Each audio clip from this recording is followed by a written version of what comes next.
आज हमनी के परमेश्वर के वचन से पढ़िया राजाओं के दूसरी किताब 25 अध्याय 7वां वचन से।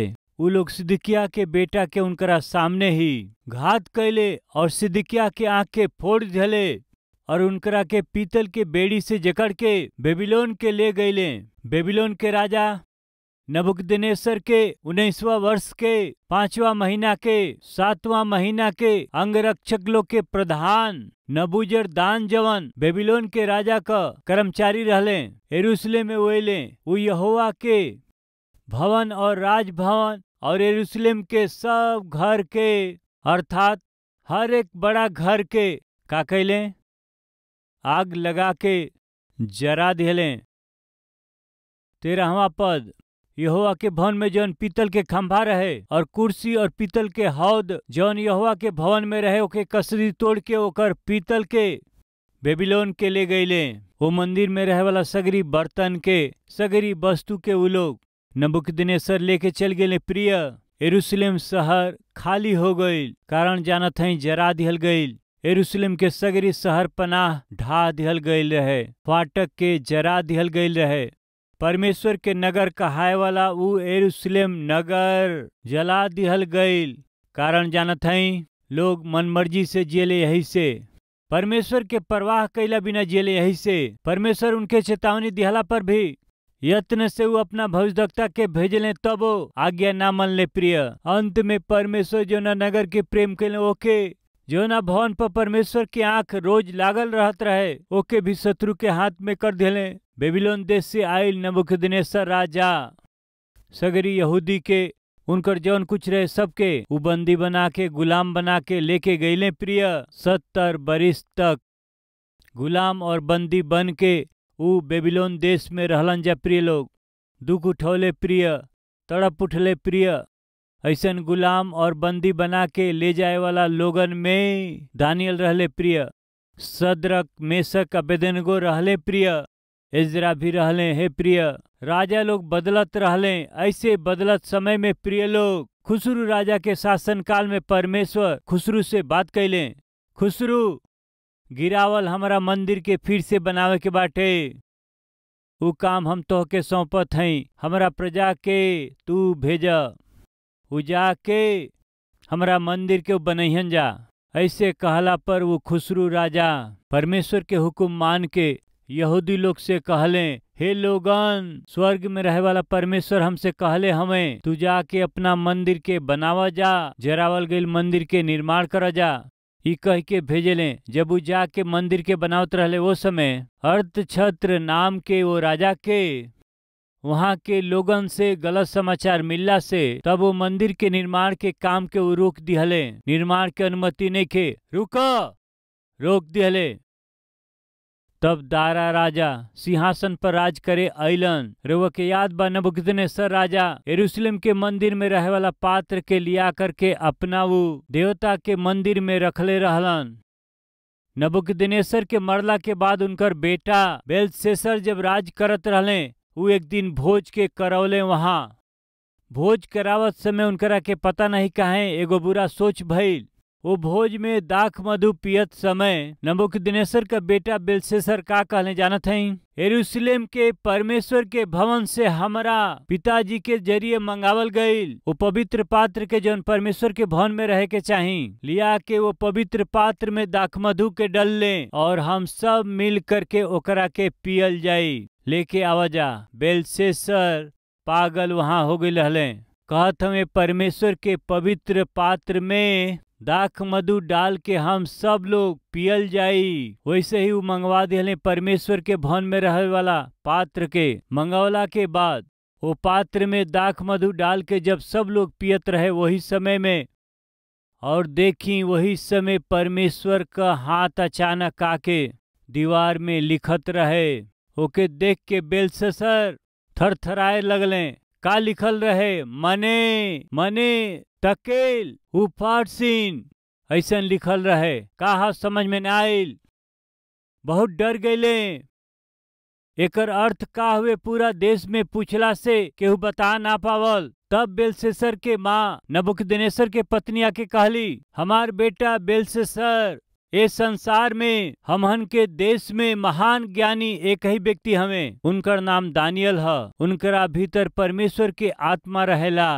उनके बोलावा ऊ बता दिए ए लेख का अर्थ का हवे। कृपया सुनी, वही दिन बेलशस्सर के कईल पाप का रहल कि ऊ परमेश्वर के पवित्र मंदिर के पात्र के पाप खातिर उपयोग कैला से परमेश्वर सही ना पौले। हमार सवाल, ये शरीर के विषय में बाइबिल का कहेले? तोहार देह परमेश्वर के मंदिर हवे, का तू नइखा जानत? ई देह परमेश्वर के मंदिर हवे। ई हाथ वो मंदिर के पात्र हवे। राउर पांव वो परमेश्वर के मंदिर के पात्र हवे। राउर आंख वो परमेश्वर के मंदिर के पात्र ह। रौरी सगरी शरीर के अंग परमेश्वर के मंदिर के पात्र हुए। विभिन्न अंग है। अगर ये पात्र के पाप खातिर इस्तेमाल करबा कहबा त परमेश्वर सही ना पई है। भाई लोग बहन लोग, सही ना पौले। परमेश्वर पवित्र पात्र के मंगवा के ओके पाप खातिर इस्तेमाल कैले तो परमेश्वर सही ना पौले।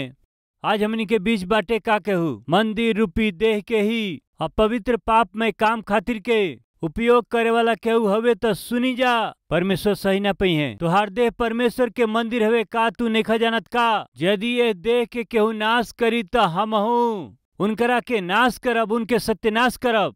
परमेश्वर कहले उहे भइल। बेलशस्सर बेबीलोन पर शासन करे वाला राजा पवित्र पात्र में अपवित्र चीज के डाल के उमा उपयोग कैला से परमेश्वर के हाथ आकर के लिख दिहलस। का हवे ओकर अर्थ? परमेश्वर तो के तराजू में रख के तौल ले बाड़े। तू परमेश्वर की नजर में हल्का पावल गईल बड़ा।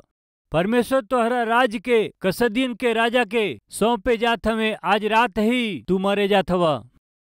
दानियल बता दिले प्रिय, आई जा देखल जा।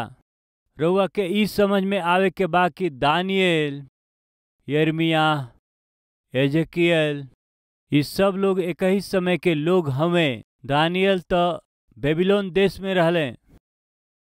यिर्मयाह उनकरा से पहले रह के लोगन के बेबीलोन देश में ले जैला से पहले ही उनके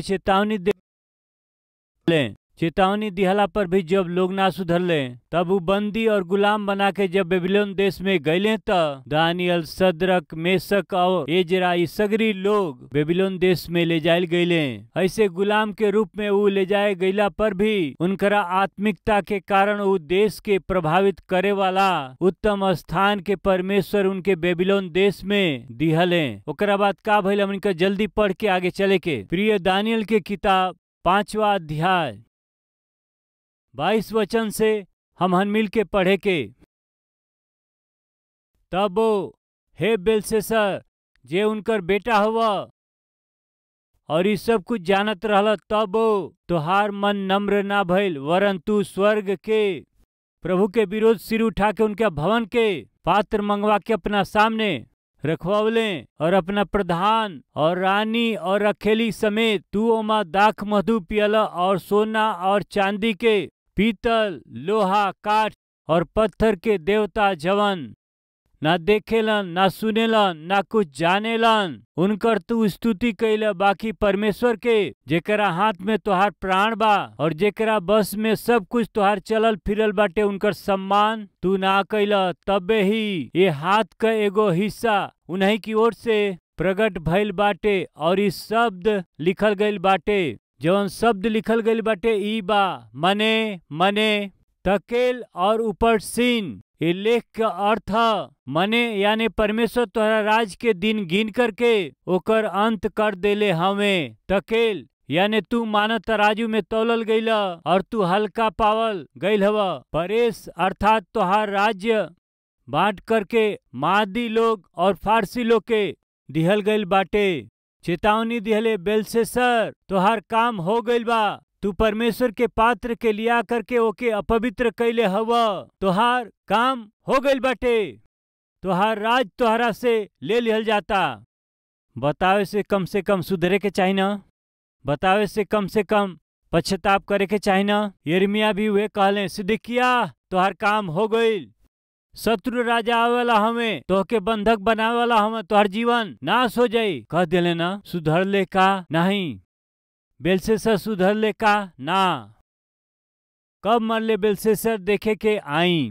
30वां वचन से वही रात के कसदी लोग के राजा बेलशस्सर मार दिहल गईले और दारा मादी जवन की 62 बरिस के रहले राजगद्दी पर विराजमान भैले।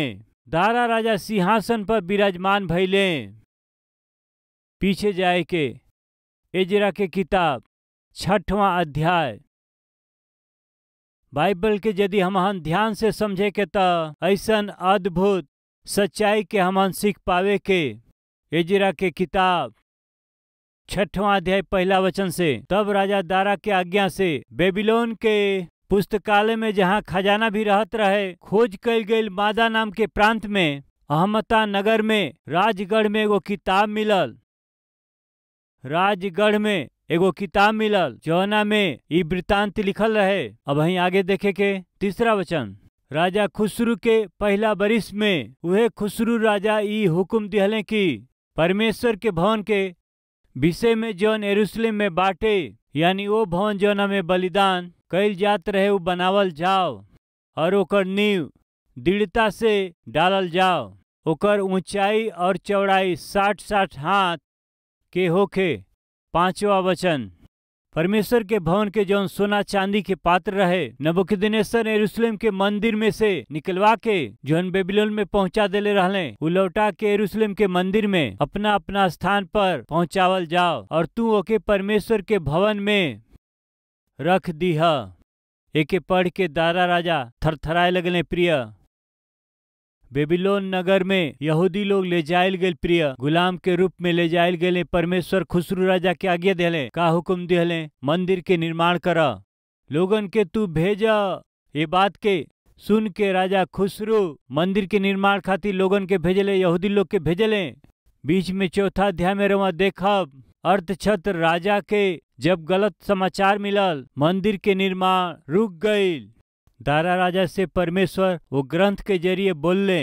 दारा राजा के हा बताई जौना समय बेलशस्सर परमेश्वर के मंदिर के पवित्र पात्र में दाख मधु डाल के परमेश्वर के पवित्र पात्र के जब वो अपवित्र कैले ओकरा के जे मारल वो यह राजा हा। हम ई विषय रहुआ के ऐसे बताओ थे कारण ई बाकी बेलशस्सर का कहले कि परमेश्वर के मंदिर के पवित्र पात्र के ही पाप से भर दिहले। प्रिय परमेश्वर सही न पौले मार दिहले। परमेश्वर के ए पवित्र मंदिर के पाप खातिर नेखे उपयोग करे के। प्रिय परमेश्वर के मंदिर कहे वाला ये देह के ये शरीर के पाप में काम खातिर उपयोग मत करी। यदि परमेश्वर क्रोध से भर जइहे तो चाहे वो महान व्यक्ति काहे न होखे उनकर अंत कर दिहे। बेलशस्सर राजा के मारल जानत हई दारा राजा। बेलशस्सर के मरला के बाद दारा राजा शासन करे शुरू कैले। ऐसे शासन कैला के समय में परमेश्वर दारा से बात कैले हमारा लोगन के भेज के मंदिर के निर्माण कर भवन के निर्माण कर। फिर का भइल एजरा 6 अध्याय 15 पद। इस तरह से वो भवन राजा दारा के राज्य के 6वां बरिस में आदार महीना के 3 दिन के बन के समाप्त भइल। मंदिर के निर्माण हो गई। कई बरिस के पहले मंदिर जरा दिहल गई रहे बाकी परमेश्वर तरस खा के दया करके अपना सगरी प्रजा के इकट्ठा करके फिर से मंदिर का निर्माण कैले। मंदिर के निर्माण हो गई बाकी मंदिर संवारल ना गईल सजावल ना गईल। मंदिर में जौन आराधना होके के चाही ना होत रहे। बलिदान चढ़ावल जात ना रहे। भेंट ना चढ़ावल जात रहे।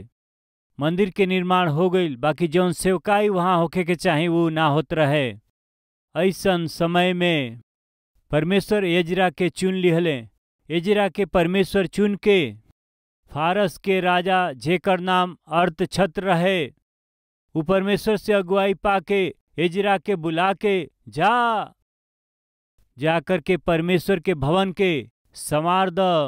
ऐसे कहला से एजरा अपना साथे 1515 लोग इकट्ठा करके वो यरूशलेम खाती यात्रा करके बीच में 258 लेवी लोग के चुन के इकट्ठा करके वो यरूशलेम में आ गईले।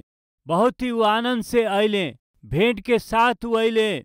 उतने ना प्रिय वो मंदिर के संवारे खातिर के चांदी के लेके अइलन, सोना के लेके अइलन। प्रियो 70-80 साल पहले को झुंड आइल, झुंड आके परमेश्वर के भवन के निर्माण कैले। 70 बरिस से वो मंदिर में आराधना ना होत रहे, सजावल गईल ना रहे, वहाँ बलिदान ना होखत रहे। यरूशलेम में आके देखला से वहाँ खाली मंदिर ही वहाँ पर बनावल गईल रहे, लेकिन यरूशलेम के चारों ओर के शहर पनाह जरला के स्थिति में ही वो रहल। पूरा शहर जरावल स्थिति में ही वहाँ पर रहल। मंदिर के निर्माण हो गईल। वो मंदिर के निर्माण भइला के बाद में वो मंदिर के समर्पण करे खातिर, आराधना विधि पूरा करे खातिर वो यजरा जौन लेवी रहले, व्यवस्था के उपदेशक और एगो याजक रहले। ये यजरा के परमेश्वर चुन के यरूशलेम के मंदिर के सजावे खातिर और उनके आराधना विधि के शुरू करे खातिर परमेश्वर उनके भेज दिहले। बहुत ही आनंद से वो आके बलिदान के चढ़ौले, परमेश्वर की उपस्थिति में होम बलि चढ़ौले। बहुत आनंदित होखला के समय में का घटना भइल, आई जे मित्र लोग 9वां अध्याय पहला वचन से। जब वो काम हो गई तो हाकिम आके हमारा पास कहे लगलन सब, ना तो इस्राएली लोग, ना तो याजक, ना लेवी ये और के देश के लोगन से अलग भइले, वरन उनके से अर्थात कनानी, हित्ती, फर्जी लोग, यबूसी लोग, अमोनी लोग, मुआबी लोग, मिस्री लोग और एमोरी लोग के जैसे घिनौना काम करेलन जा। काहे कि उन्हें लोग उनके बेटी लोगन में से अपना और अपना बेटा खातिर के स्त्री लोग कर लेले हमें, और पवित्र वंश ए देश के लोगन से मिल गईल हमें, वरन हाकिम और सरदार ये विषय में मुखिया भइल हमें, वरन हाकिम और सरदार लोग ये विषय में मुखिया भइल हमें। एजरा तू परमेश्वर के जरिए भेजल गईल हवा, महान सेवकाई करे आइल हवा, बाकी यहाँ के स्थिति ठीक ना हुए। एजरा यहाँ के लोग, यहाँ के सरदार, यहाँ के याजक, यहाँ के मुखिया और हाकिम पापी हमें। एजरा परमेश्वर के वंश जवन परमेश्वर के कहालन जा वो वंश बिगड़ गईल बा। एजरा वो बात के सुन के एजरा सही ना पौले। प्रिय सेवकाई करे वाला पाप में जियत हमें ई का मुखिया के रूप में जेके रहे के चाही, प्रभु के सेवा में रुकावट करत हमें ई का परमेश्वर के प्रजा कहाय वाला परमेश्वर के लोग ही परमेश्वर के विरोध में जियत हमें ई का 70-80 साल ऐसे ही जीवन बितौले हमें। यही से तो परमेश्वर हमनी के गुलाम बना के बेबीलोन देश के लेके गईले। फिर से वह जीवन जियल का उ सही ना पौले। प्रिय लोग उन्हों लोग के करे वाला पाप के देख के वो सही ना पौले। प्रिय अर्थछत्र नाम के वो राजा एजरा के वो अधिकार दिहले काहे खातिर देखल जाई। आई 7वां अध्याय 25 वचन से।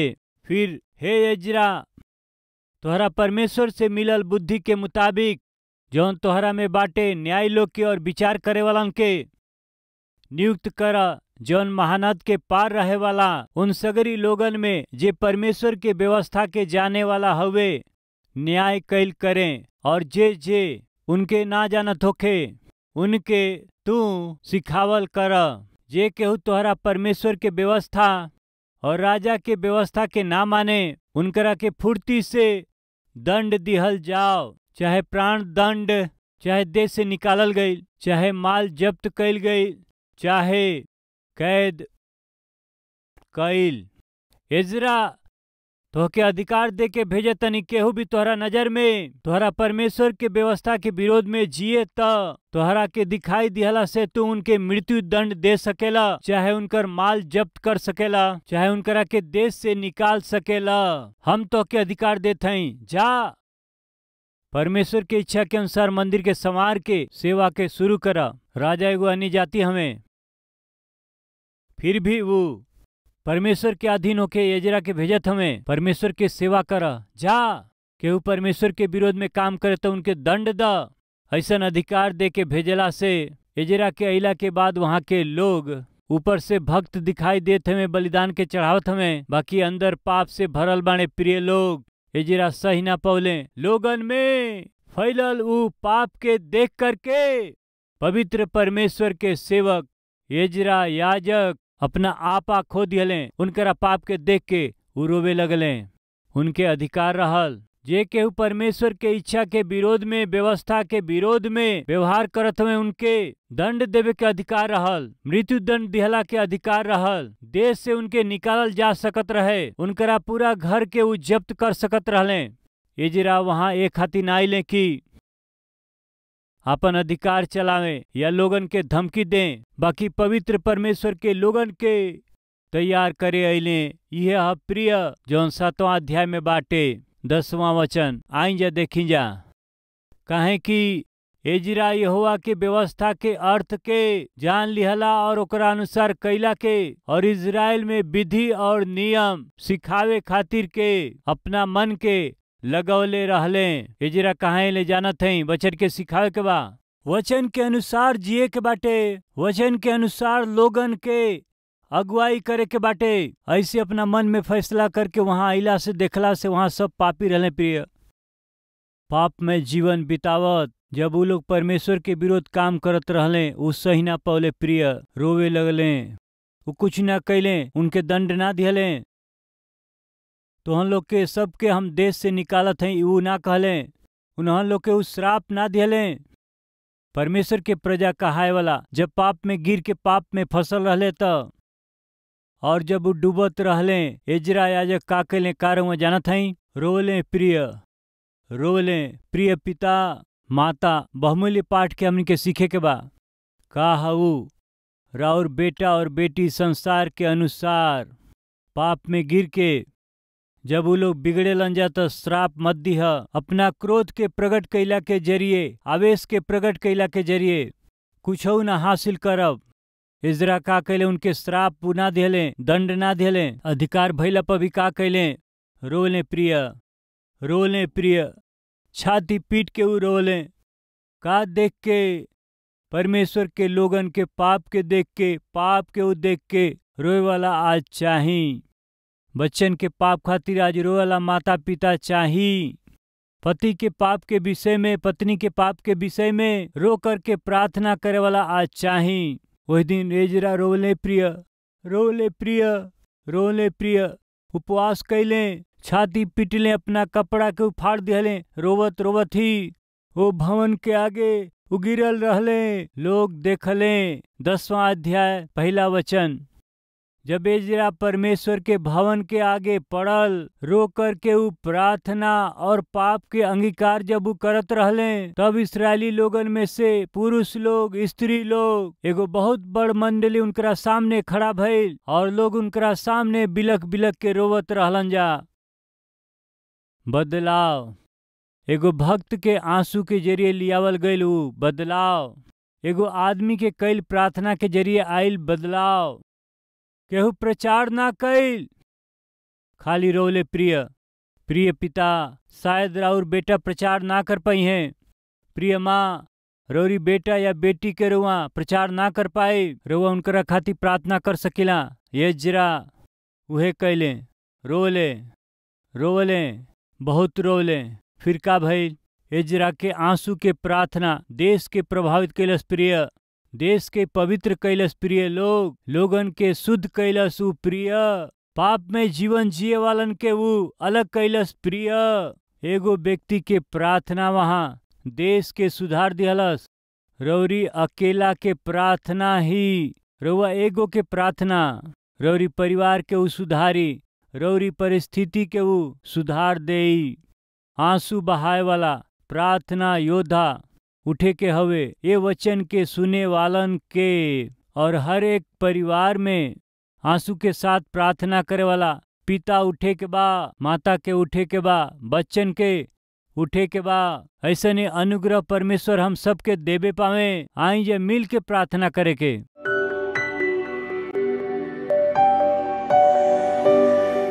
महान प्रेमी पिता परमेश्वर, वहाँ एगो आदमी के प्रार्थना देश के कितना प्रभावित कर दिहलस। ऐसे प्रार्थना योद्धा के रूप में पिता हमहन लोगन के हर एक जना के बना दें पिता, हमके बनाई है पिता। हमहन के चारों ओर के संसार जब नाश होखता त हमनी के समाज शर्मनाक काम के जब करत बाटे त हमहन के बच्चा लोग हमहन के सामने हे पिता और पवित्र जीवन के बितावत हवन त आंसू बहाए वाला माता पिता के रूप में पिता हमहन के बदली। जब माता पिता लोग पाप में गिर जाओ, आंसू के साथ प्रार्थना करे वाला हमहन के बच्चा लोग हो सके, ऐसन कृपा करी।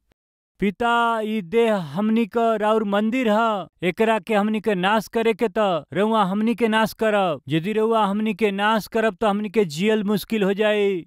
पिता आज हमनी में जे लोग रौरी दृष्टि में गुनहगार हमें, रौरी दृष्टि में वो दोषी हमें, रौरी दृष्टि में वो दुष्ट हमें, पिता उन्हन के देख के उनके प्रार्थना के रउआ सुन के पश्चाताप के स्वीकार करके अद्भुत बदलाव के दे करके उनकरा जीवन के उनकरा परिवार के आज ही यही क्षण में ठीक करी पिता, सुधारी पिता, पवित्र कर दें पिता। यीशु मसीह के नाम से मांगत हैं पिताजी, आमीन।